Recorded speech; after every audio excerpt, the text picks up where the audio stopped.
Governor Connally, what are your recollections of those terrible moments when you and President Kennedy were shot? Martin, just before it occurred, of course, we'd had a great morning in Fort Worth, a magnificent breakfast. He spoke in a slight drizzle. We made the trip to Dallas, huge throngs along the way. We got into downtown Dallas. There were tremendous crowds, real warmth, real understanding, real appreciation. And Nellie and I saw it so vividly because we were riding in the car with them. We did not attempt to acknowledge the obvious ovation that they were getting because we knew it was for the Kennedys.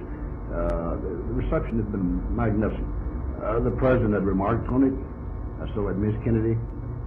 As a matter of fact, I guess not 30 seconds before the tragic incident occurred, Nellie had turned to the president and said, "Mr. President, they can't make you believe now that there are not some in Dallas who love you and appreciate you, can they?" And he said, "No, they sure can't."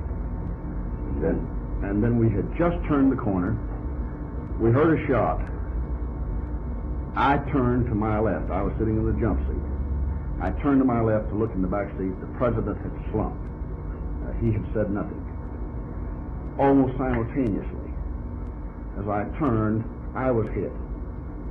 And I knew I'd been hit badly. And I said, I knew the president had been hit, and I said, "My God, they're going to kill us all."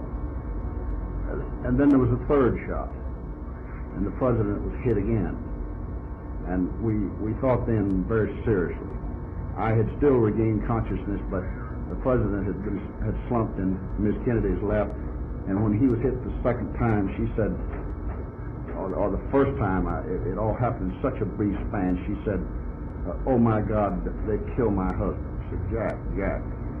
And then after the third shot, the next thing that occurred, I was conscious. The Secret Service man, of course, the chauffeur had pulled out of the line. They said, "Get out of here."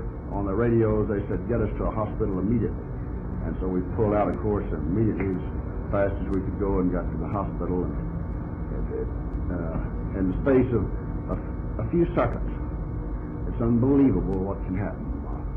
Martin, we went from great joy, anticipation, wonderful crowds, wonderful throngs, to great tragedy. Governor, what are the thoughts that have come to you as you've lain here in this hospital bed recovering from your wound? Oh, Martin, there have been many and many subjects. And I just wonder, you wonder all types of things. You wonder why his life was taken, why my life was spared. And I know, of course, that some now speculate that, well, it was me the man was after, not him. Of course, I have been campaigning all over Texas, all last year for 11 months, all this year riding parades, horseback, in cars, open cars, on street corners. I could have been an easy prey for anyone with no security, whatever. So I don't place any stead in this, except I think the man did what he intended to do, shoot both of us. And that's the only thing I can think. What other reflections have you had, Governor? Only that maybe, Martin, that the President of the United States, as a result of this great tragedy, has been asked to do something in death that he couldn't do in life.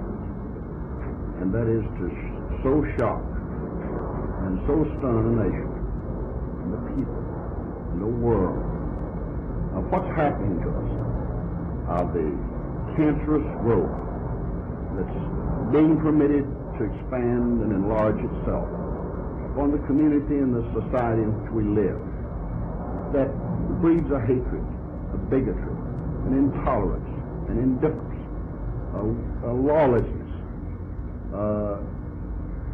that is, I think, really an outward manifestation of what occurred here in Dallas. It could have occurred in any other city in America. It is nothing more than a manifestation of an extremism on both sides that basically is the genesis of our self-destruction if we're ever going to be destroyed. I am not the least fearful of any foreign enemy, so long as we have within ourselves not hate, but human understanding, not passion and prejudice, but reason and tolerance, and not ignorance, but knowledge, and the willingness to use that knowledge. This is the only answer I can give Martin why he's gone.